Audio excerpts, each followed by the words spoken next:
How's it going, everybody? It is Monday, September the 23rd, 2019, and it is time for this week's edition of Riding in Cars with Cards. This is the show where we're talking about formats, decks, single card strategies, and all of the good specific nuggets and snapshots in time that we can, and using them to serve as examples of things we can learn from Homeward Path. So, Eldraine spoilers all the way out. There's a lot of really cool cards, but unfortunately a lot of them look really, really expensive. They really do. Like, a lot of them look like they're going to be a problematic thing to pick up. So what are we left to do in the event that these cards are just really expensive, or maybe you are considering buying into Standard for the first time in years, but you just really don't have the kind of money you'd really like to devote to getting into a really, really top flight competitive deck? Well, have I got a pile of really powerful Magic cards for you? Today we're going to be talking about the budget build of the Gates deck, because I have not updated this deck in a long time, and despite that fact, it is still just absolutely dogging on some of the other stuff I've had built. I've played it against Simic Flash. I've played it against Blue Black Terry. I've played it against what else have I played it against? Played it against, variations on Mono Red, and it just keeps playing really powerful Magic cards. I don't know what else to say about it. So, for those of you who don't know, the Gates deck in its original inception, the version of it that came out first, was very much a budget deck. And that's the variant that I got into. To give you an idea of just how budget-friendly the deck is, I literally built it, the first iteration that I did, out of the draft chaff. The only thing I ordered was 4 copies of Plaza of Harmony.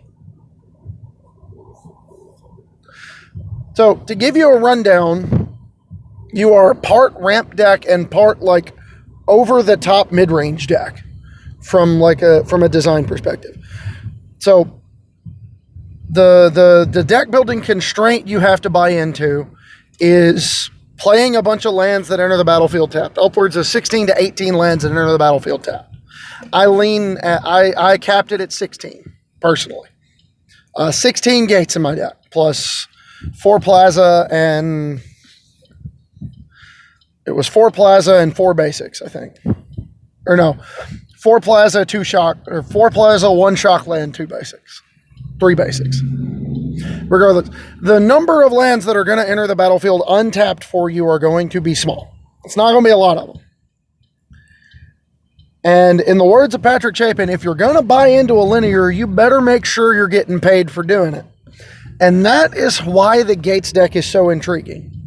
Because if the format is slow enough that you don't get just absolutely destroyed by an opponent curving out on you game in, game out. If the curve out decks are not unreasonably consistent and there's not just a whole lot of them, that's the kind of environment where a deck like this can thrive. Because it's largely a deck that just gets paid off for making land drops. And it gets paid off in a bunch of different ways. And nearly all of them at first look like draft chaff. They look like draft commons or draft uncommons.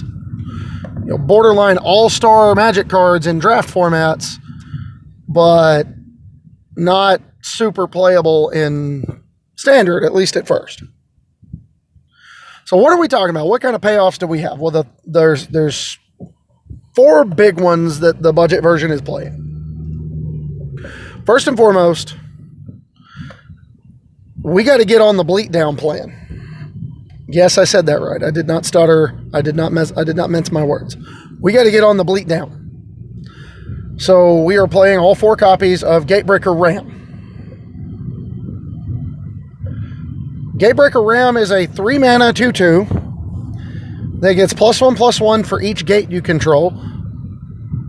So if you play it on turn 3 after going Guild Gate on turn 1, Guild Gate on turn 2, one of our untapped lands on turn 3, play the Ram.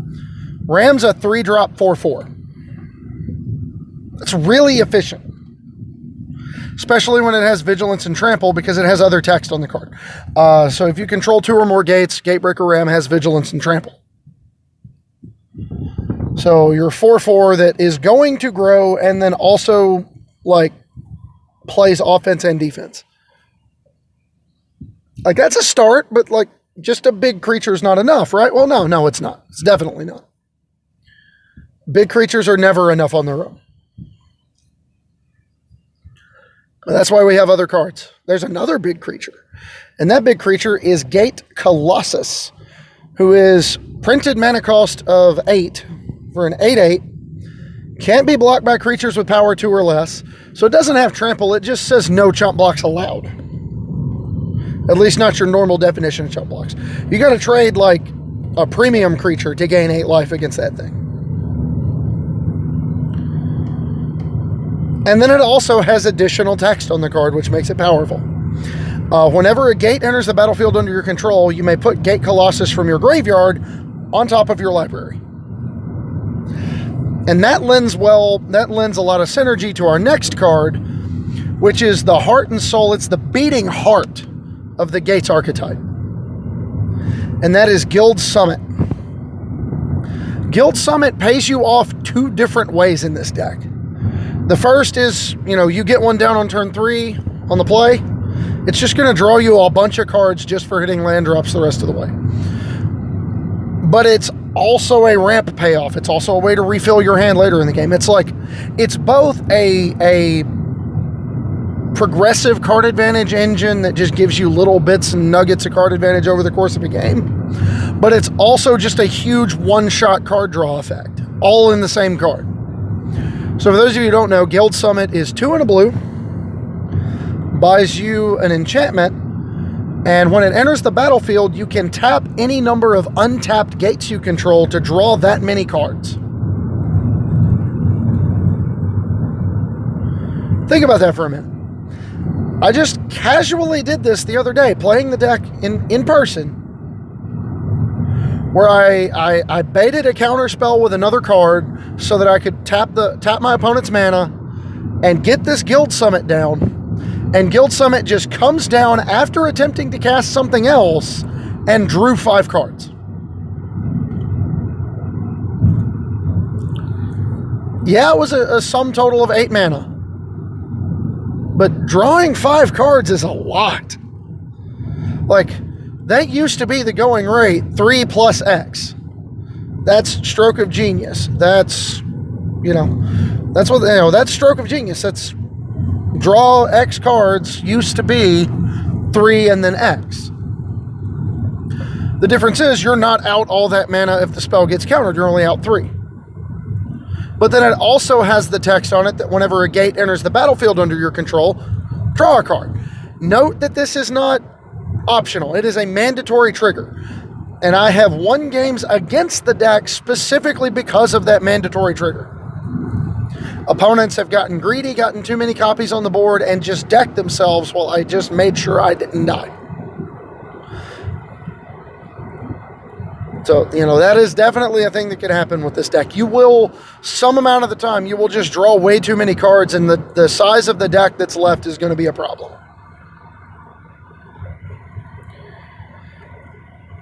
Now, note that in the main deck, we're playing 4 copies of Ram, 3 copies of Colossus, and 4 copies of Guild Summit. And then there's one more payoff card, at least when it comes to the main engine of the deck. And that payoff card is Gates Ablaze. Gates Ablaze, when you are built as a Gates deck, is the best mass removal spell in Standard.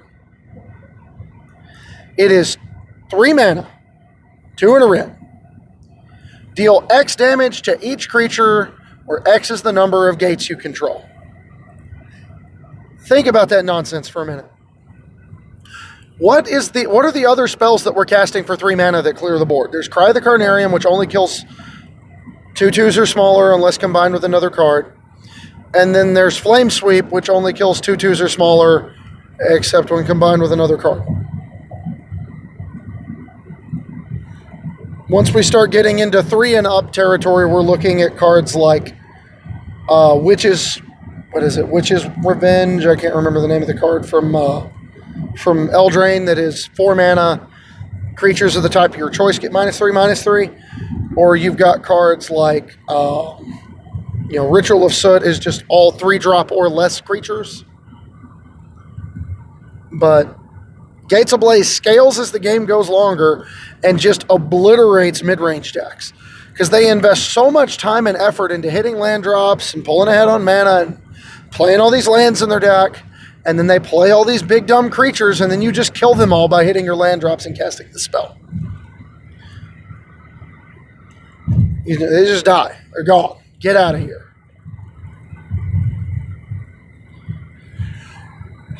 Excuse me. So, Gates Ablaze is just an obligatory inclusion because of how darn powerful it is against all these creature decks that we are likely to see right after the turn of the rotation. Decks are going to be on tune. Decks are going to be interested in playing a little bit more of a grindy game, a little bit more of a value game, and there's no greater value than just clearing your opponent's board for 3 mana. And Gatebreaker Ram never dies to your own Gates Ablaze without some help from your opponent.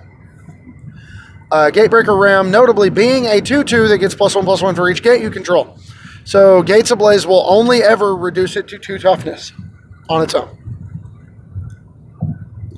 That's really strong. Now, there is one other payoff card technically for specifically playing Gates, and we are playing it as a 2 of in the main and a 3rd in the sideboard. And that card is Archway Angel. It's an honorable mention to the payoff cards because it is much more like your tap out, like slam the door shut in the face of the aggro decks, than it is like an actual payoff card that you're built around. You can definitely play the deck without it. And that card is Archway Angel. 5 and a white, 3/4 flying. When she enters the battlefield, gain 2 life for each gate you control. Ew. Resolve that against mono red and see how quickly they disconnect. Spoilers, I've done it. It's filthy. You can definitely lose after you resolve that card. Don't think it just wins you the matchups automatically. You can definitely lose those matchups, notably by milling yourself. But the card is just really, really powerful at doing exactly what you need it to do, which is buying time, creating a cushion, and giving you more of an opportunity to resolve more really powerful Magic cards. Like, I know none of these cards sound particularly impressive on their own, but when you are willing to buy into the Gates theme, Gatebreaker Ram is so frequently just like a 3-drop 7/7 or a 3-drop 10/10 with Trample and Vigilance. That's obnoxious. Your opponent cannot race in that position. And if they're in a position where they can, the Angel helps with that. Gate Colossus is almost like playing with the old Affinity for Lands guys. The Spire Golem and the Oxida Golem and that kind of stuff. The ones that had like Affinity for basic land types, except this one just has Affinity for gates. And then also just keeps coming back if your opponent's playing destroy-oriented removal. It's really powerful. And then, Guild Summit is just draw a billion cards. It's a big payoff, both for playing the gates in the first place, but making sure you don't flood out by hitting an extra card every time you drop a land. But then it also turns around and helps you get paid off for flooding out by just drawing it to a fairly inconspicuous board state, and it'll just draw you like 5 cards. Refill your hand, give you a bunch more action. It's so good. And I haven't even gotten into all the other stuff we're doing. So how are we getting all these cards? Well, in this budget build that I'm talking about here, we are playing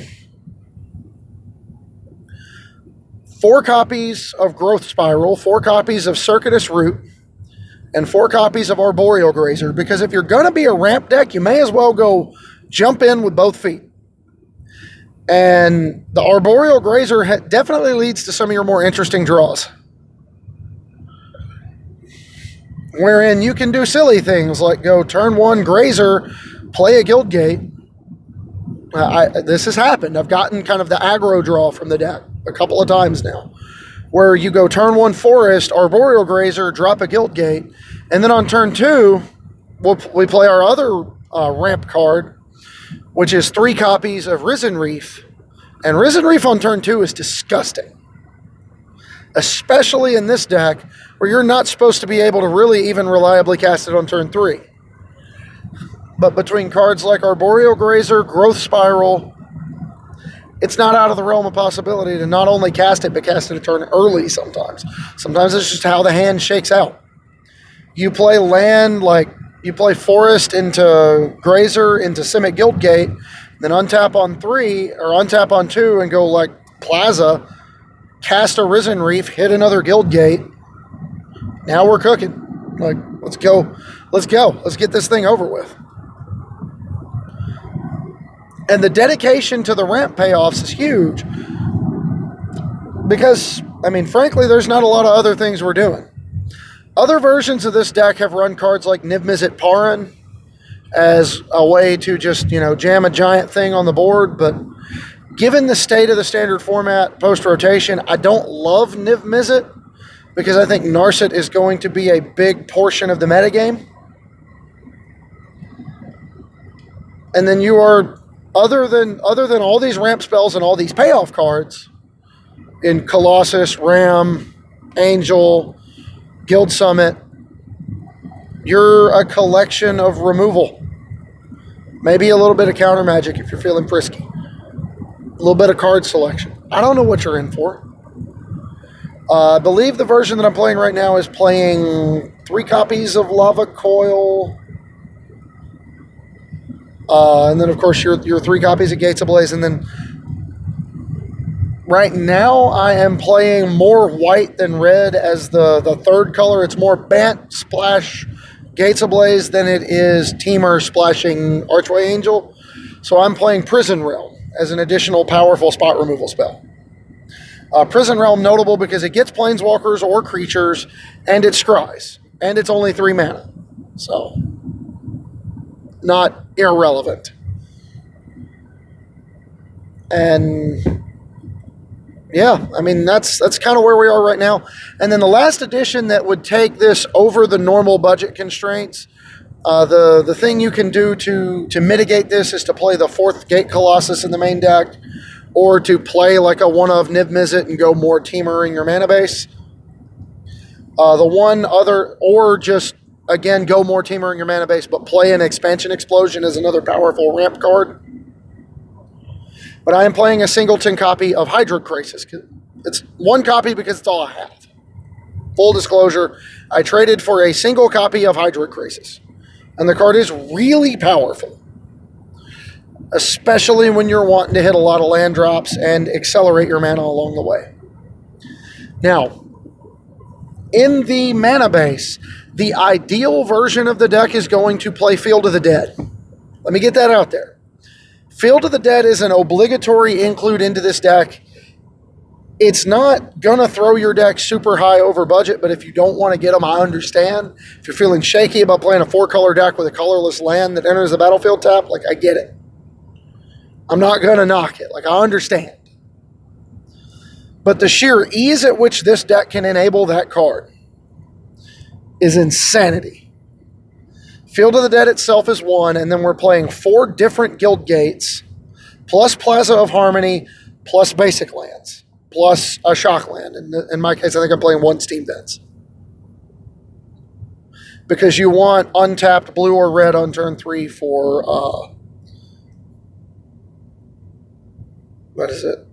Ablaze or Guild Summit. Your green is plentiful, your white is plentiful enough between Azorius and Selesnya Guild Gates, and then we're playing, I think, 2 Boros Guild Gates. The thing about the mana base is to try to maximize as many different gates as you can play that fit the colors you're running. I think we're running, it's 4 Simic, 3 Selesnya, only because I only had 3 Selesnya. Randomly, I'm a little frustrated by that, but I'll get the 4th. 4 Simic, 3 Selesnya, 4 Azorius,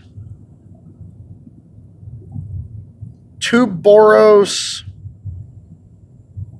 like 3 Izzet, and then your basics, your Plaza, and then Field of the Dead itself. Like, I could see trimming one of the basics and the Shockland to play the 2 Field of the Dead and being totally fine with that because you've got your 7 different lands, right? And then between Arboreal Grazer, Growth Spiral, Circuitous Root, and Risen Reef, you can find them.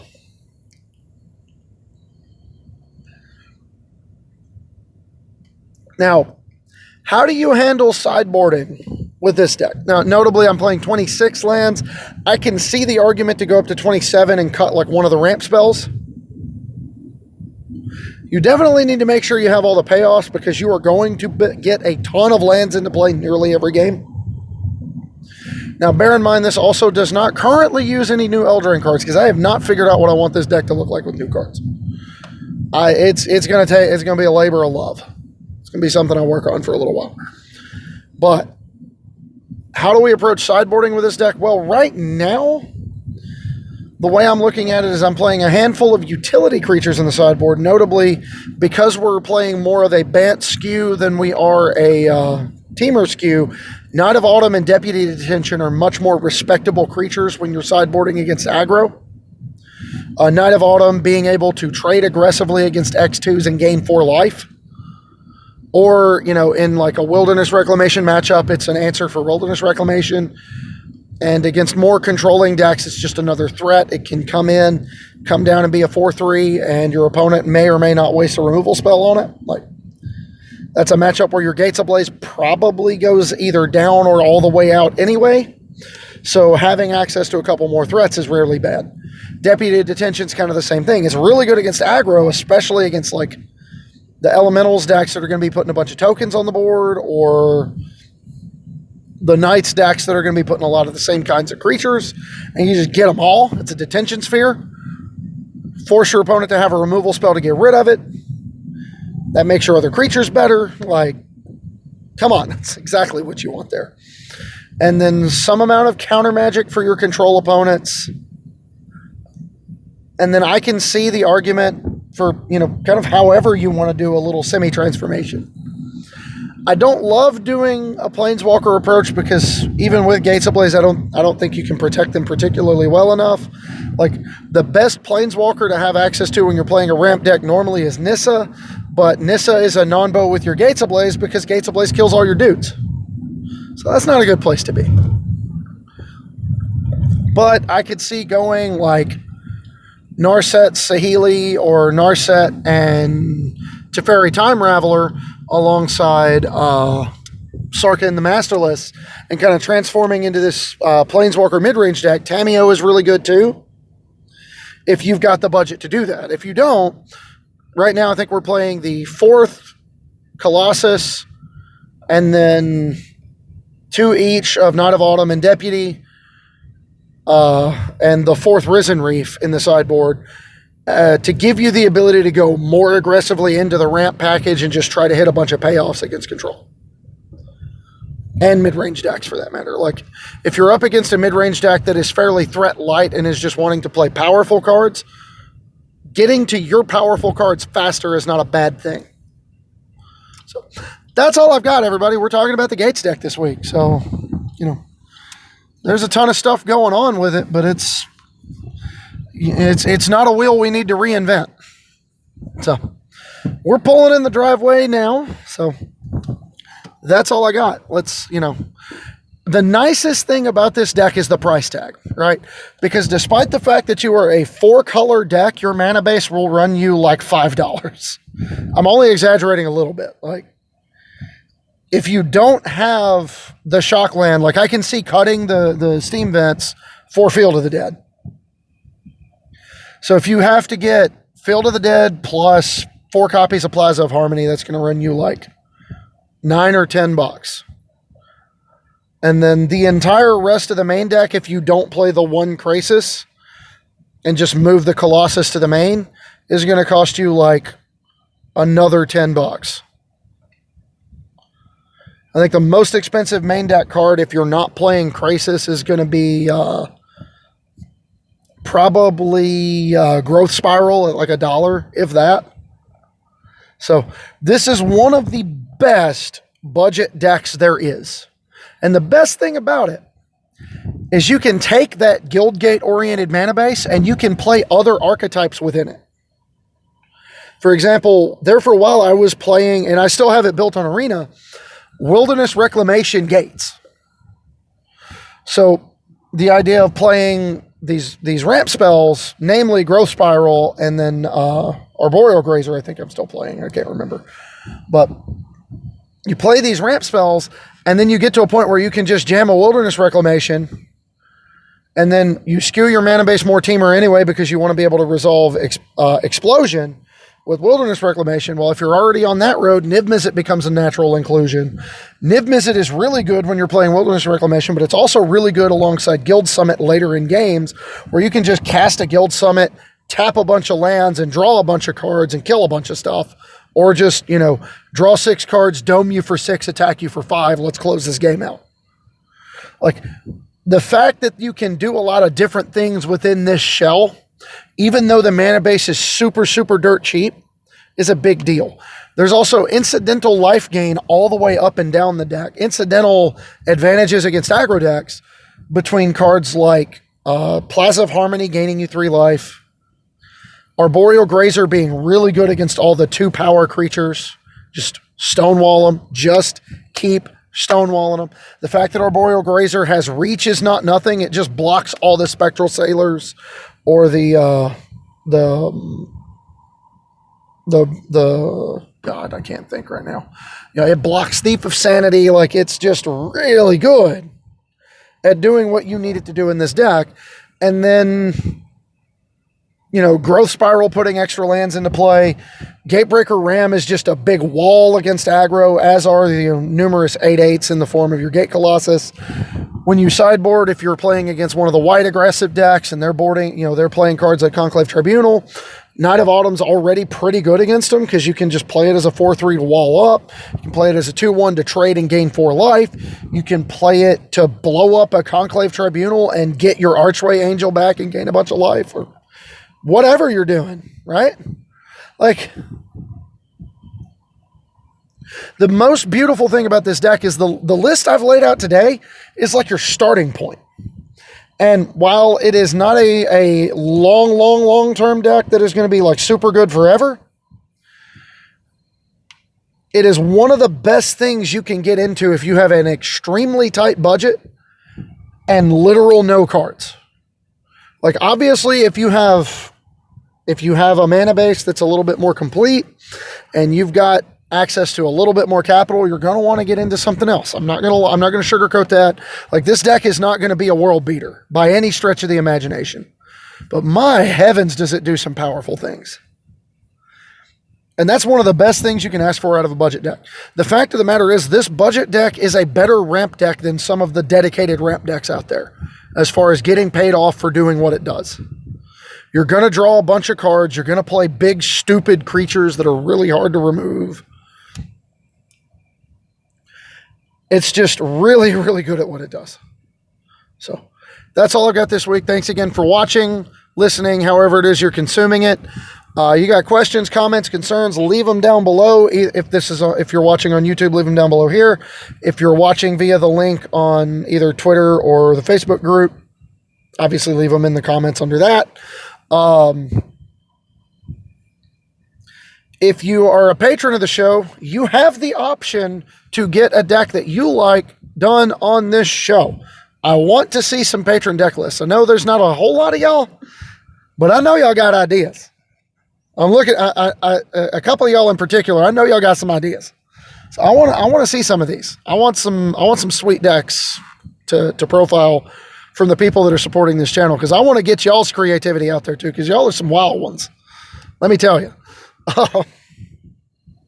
But if you want to become a patron, gain access to that advantage, head over to patreon.com/HomerPathMTG. Show and everything I do on the network, if you will, is always going to be free. But if you feel like you're getting enough back out of what I'm doing here, you want to help me keep doing it, feel free to donate. I'll make sure it goes for a good purpose. The next major purchase I want to do is a better mic, because this thing, it's getting kind of old. I've had this for a little while. The other one that I got, ironically enough, has already crashed. So one of the headphone jacks doesn't work, and then the mic is like inconsistently connected. So I had to go back to the old Turtle Beaches. A little disappointed in that, but live and learn. Don't just trust the reviews. Anyway, thanks again. Hope you enjoyed it. We'll catch you on Thursday when we're talking getting ready for the pre-release, because we got them this weekend. So we'll catch you. Hope you have a good one.